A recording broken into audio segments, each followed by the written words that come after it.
everyone, and welcome back to the Security Summit.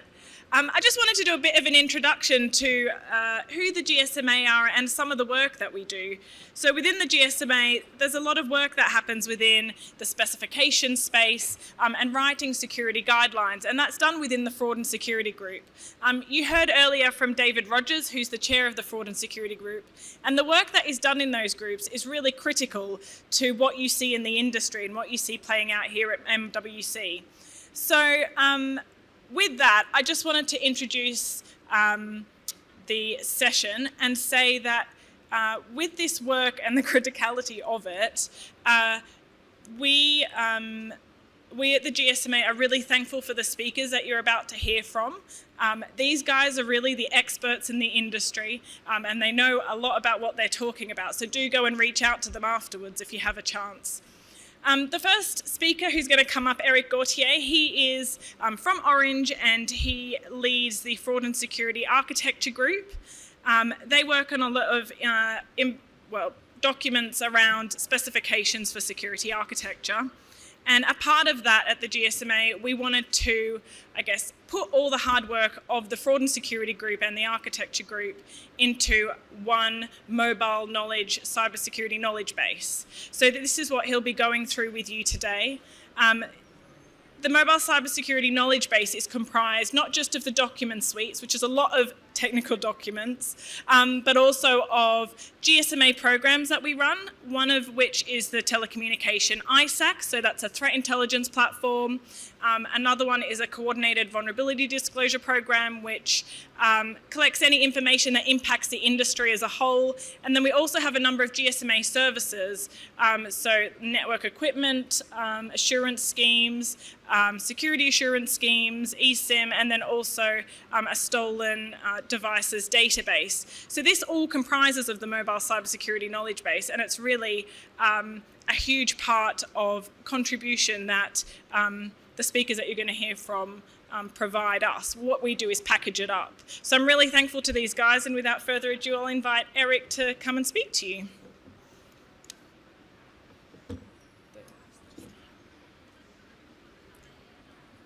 Thank you, Sam. Well, I have the pleasure to give you an overview in 10 minutes of the work of 25 years of some of the most clever people I have been able to work with. So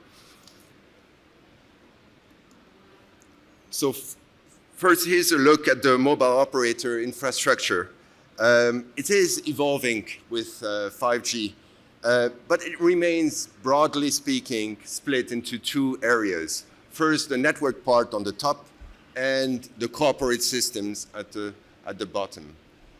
One of the weakest elements in the mobile operator infrastructure and are the terminals. So the customer terminals, the employee terminals, those are the weakest point. But the virtualization, the complexity introduced by the virtualization and also the cloudifications of the services, as it was previously indicated, are also introducing some additional complexity. From the corporate systems, you can see a split between the telco systems, which are the specific systems for telco operators. So this will be the customer management system, billing systems, or mobile money systems, for example, and the non-telco systems. The non-telco systems are typically the ones for corporate communications, so enterprise communications, resource management, or also accounting, for example. And then you have on the right-hand side all the partners, so whether they are corporate partners or network partners. And we will see that a bit more into the details. And one thing which is crucial that I'd like to raise here is the need for assurance, for security assurance. And for operators and for the whole industry, this is critical to be able to provide services to verticals such as such as the energy sectors or other sectors. So, as Mirko indicated before, there is a whole supply, whole chains of that to be able to provide a secure service that the industry relies on. But the first one is to get first the network functions, secure network functions. And the program that provides assurance on this is called the NISAS program, and it allows then vendors to provide to the operators the assurance that the equipment that they implement in their network has been reviewed by third parties, by labs. And then the operators will need to introduce those network functions within their infrastructure. So the infrastructure security is critical, and as well the configuration of those different network functions will be critical. And this is where the mobile cybersecurity knowledge base enters. So here is the work, an overview of the work of the different groups within the fraud and security groups that David Rogers indicated before. And it's essentially, there are about 2,000 pages in these compendiums of guidelines that the GSMA has developed over the past 25 years. So it is split between the customer terminals, all the guidelines that will ensure that the customer terminal is secure. Then we can split them also through the network operator infrastructure and all the network partners. And in the network partners, you will have all the different signaling standards that are used, the SS7 diameter. Within the SS7, there should be also the FS52, which is the GT code of conduct, GT leasing code of conduct that you will hear a bit more from Steve and Johannes a bit more later. And then you have all the different signaling that are interconnecting the different operators. And all those signaling are transported over an interconnection network, which is called the IPX. And it's a private IP network. And it's essentially, there are also recommendations on that. And overall, there is recommendations on how to do risk management, and including post-quantum crypto, fraud and security threats, and controls that I will go a bit more into the details. So the baseline controls you've mentioned, David Rogers mentioned this. This is FS31, the baseline controls document. It contains, it's essentially, those 2,000 pages have been reduced to 500 controls that are within this document. And this document is structured for operators to be able to assign them to each of their different teams, whether it is the corporate team, the device team, the UICC team. And it allows then each team to go through those controls and ensure that they have implemented within their network, or that they are compliant with those controls that are described in this in this document. And from there, you can get a maturity level, so 0 being the lowest, 5 being the highest. And from all those marks, then you can get a final maturity evaluation indication. So, for example, 2.3 in this case. So now let me give you a peek at the control environment that the GSMA members are building. So at the top, we can split the threats between the threats that are not in the world, and that will be, we've mentioned the academia, or the work that the GSMA did with the academia. And there is a program called the CVD, which is the vulnerability disclosure that David Rogers championed initially. And this is feeding to the fraud and security threats documents that we have. In addition to that, though, there are threats that are found in the world, which will come through the intelligence that the different operators or vendors are providing. In addition to the TISAC program that you will have a presentation as well in the third section of this session. And from each of those threats, you have a link to the different controls that I've described, the baseline controls. And from those controls, the members are deriving some test control cases to be able to assess that the control is not only well configured in your equipment, but is also well implemented by the vendors. And the key control indicators that are derived from those controls can then be used to monitor different attacks, thanks to the framework that has been designed by, developed the MITRE framework called MOTIF that has been developed to do this. So this is the end of my presentation. Next one will be Leonid Burkowski, who will come and talk to you more about zero trust implementation. Thank you. Thank you, and welcome to our session. My presentation is very short. It's 10 minutes, and I will focus on very clear main topics. I will not talk about threats and vulnerabilities, nation-state attacks. You all know about it. This is why you are here. This is why you would like to discuss and listen. Focus is on private, on enterprises doing digital transformation. If we believe that enterprises are indeed going through the digital transformation, if we believe that it's very important for them to adopt mobile ecosystem, it can be 4, 4.5, 5, 5.5, it doesn't matter, mobile ecosystem, let's call it 5G. Security should be different. It's not only network layer, layer 3, layer 4 security. It's security of the devices, it's security of the service, it's security of the applications. If I ask each and one of you, what is security? How we can define what security should be in this case, I will get more answers than people in this room, because some people will have 2 answers. We cannot work as an industry without very good definition. And this is the key point of my presentation today. So in fact, it's just one main slide. I try to put on one slide my definition of what 5G security should be. It's clearly zero trust approach.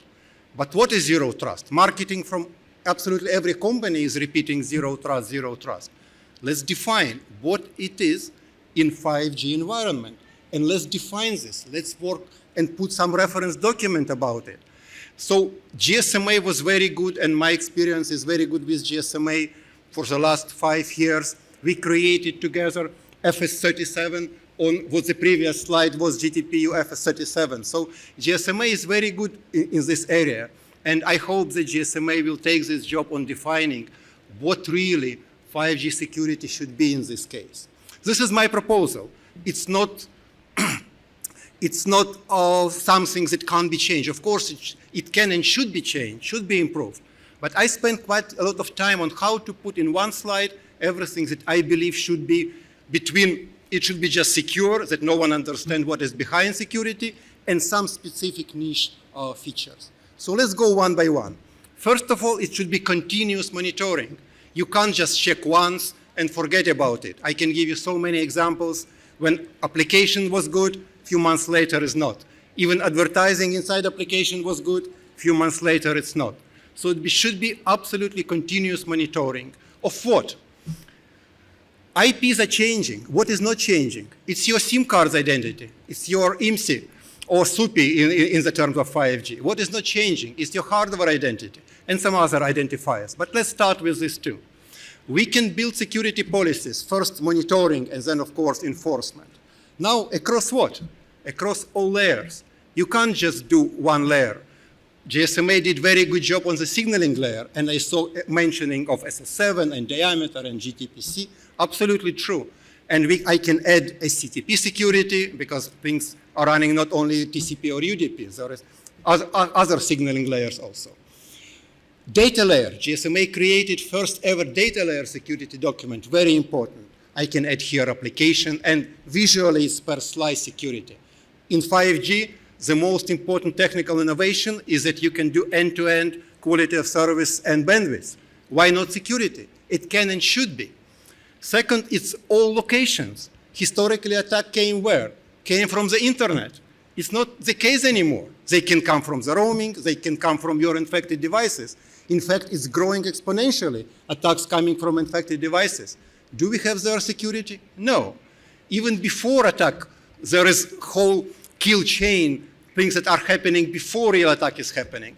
Can we even detect malware? And this is taking me to the second pillar.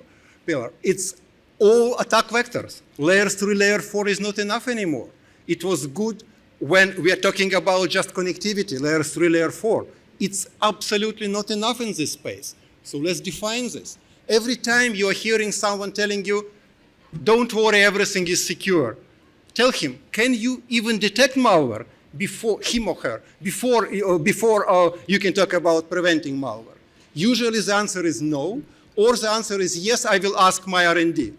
So this should be absolutely defined. And by the way, we did it in FS37. So we already talked about malware and ransomware and command and control. And here I can expand it also. We can check hardware devices. There is a GSMA database with legitimate devices. Should we check this database or not? Maybe we can expand this to the stolen devices, to the counterfeit devices. It can be easily done.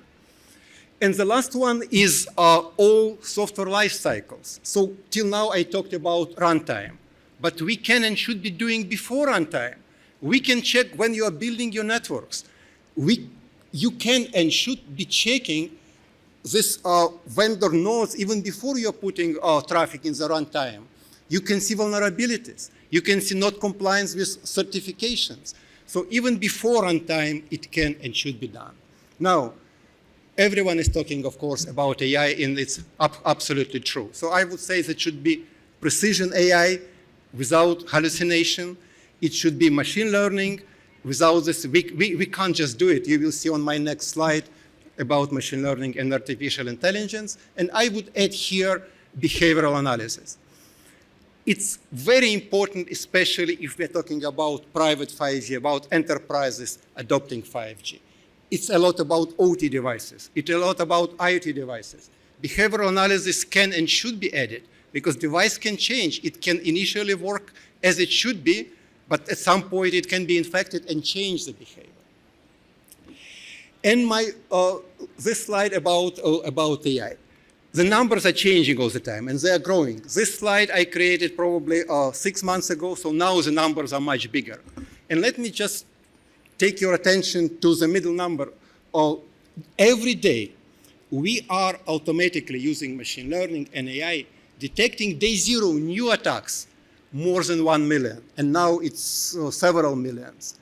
You just can't do it without AI and machine learning. It's new, never seen before attacks that are happening every single day.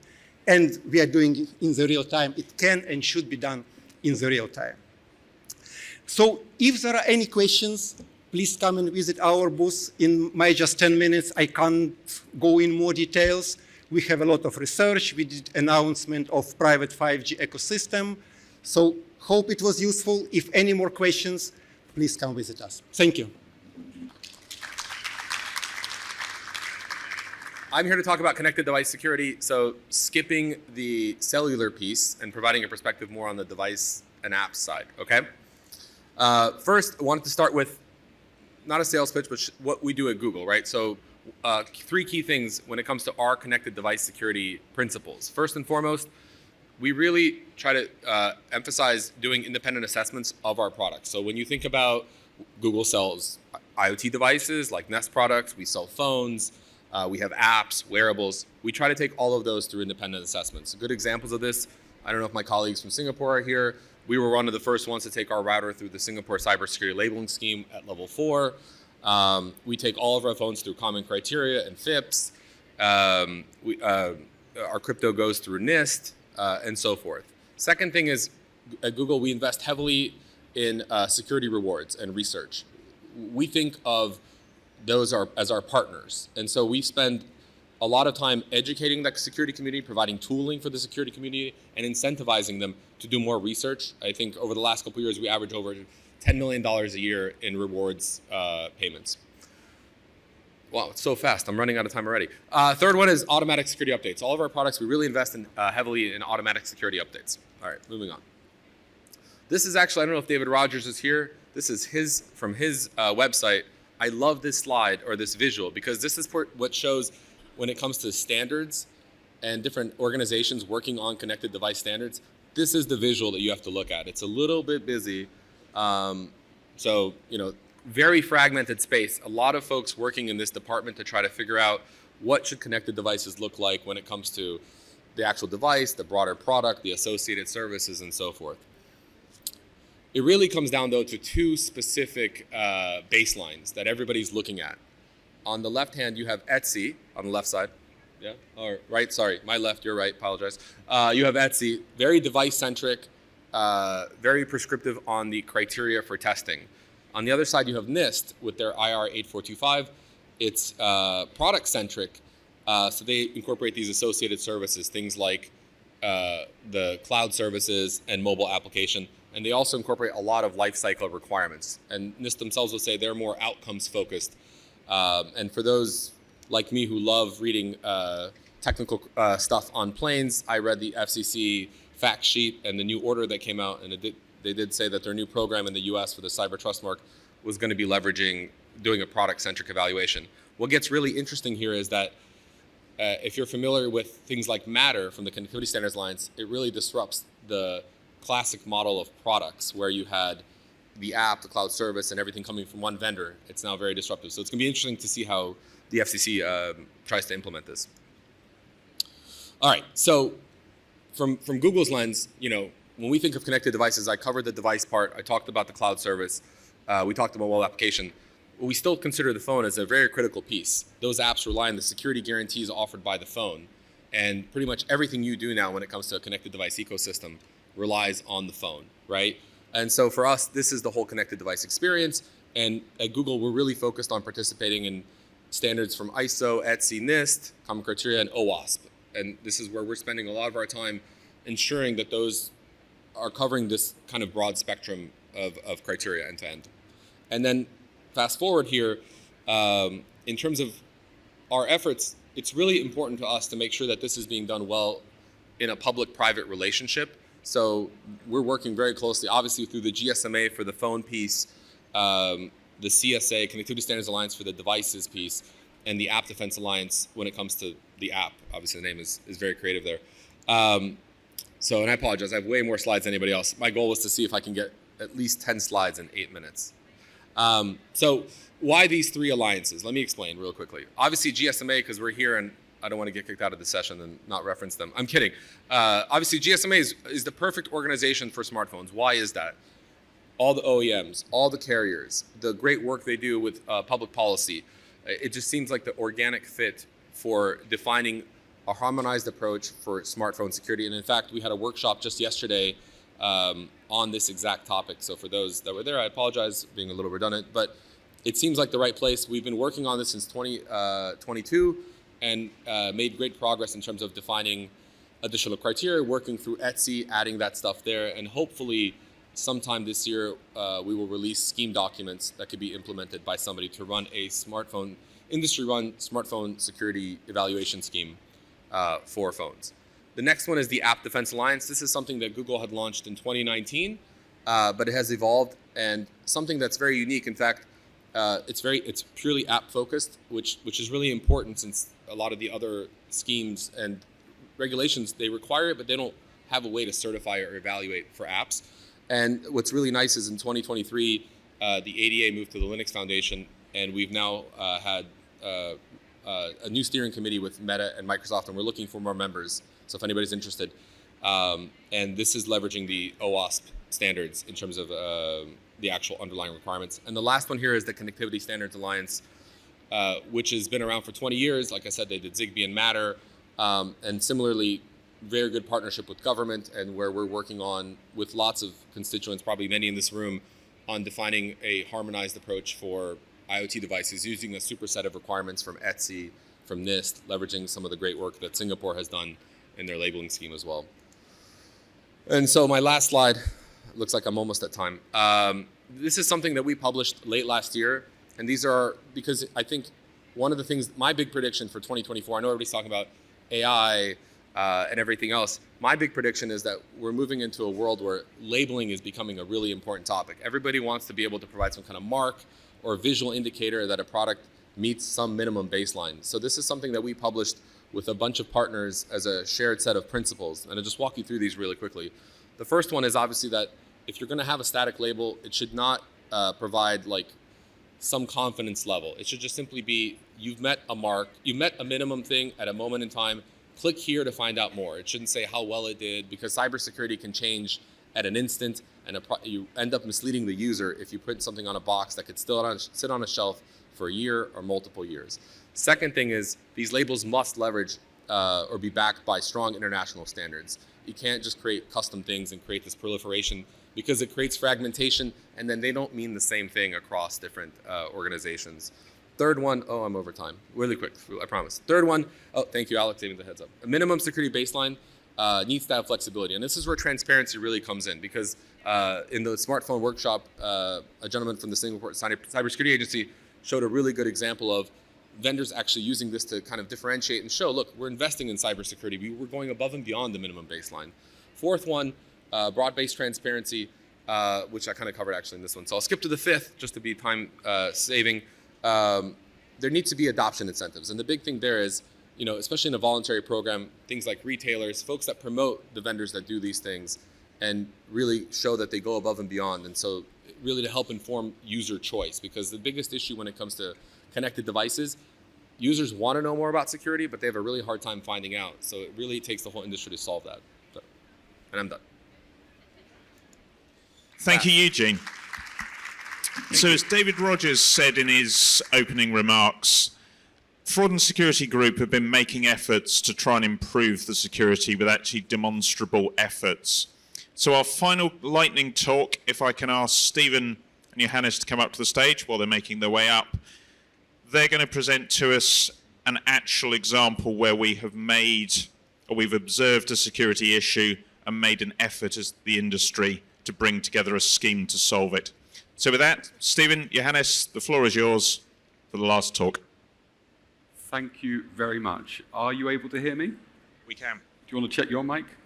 Test? Yes, perfect. Perfect. So, good afternoon, everybody. Thank you so much to be here. It's such an honor, and to see so many of you here. That's fantastic. And here today, we're going to talk to you about global title leasing and the new code of conduct that was referenced earlier today. So, without further ado, his name is Johannes Opitz. He's the Vice President of Commercial Roaming at Deutsche Telekom, also responsible for international wholesale.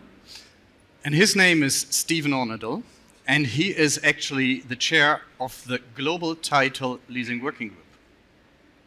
But before we jump into the presentation, let me briefly explain to you what a GT is. And I know it's past 5, it's not a gin and tonic, it's a global title. Yeah, so what is a global title? A global title is like a phone number for a network element. And it's used to communicate between one network element to another in an SS7 world. And the SS7 world is a legacy world, and that's what we're focusing on in this session. Now, the agenda for today, what we're going to be looking at, is starting off with a real case of innovation that helped the ecosystem. But unfortunately, that innovation led to danger. And I'll give one example of danger. But with danger came an opportunity, and an opportunity to bring about order to make really the world, our world for sure, a better place. And with that, hopefully, you can then bring about trust and security. Because that's what we're all here for. We're all here not just for security, but for security and trust.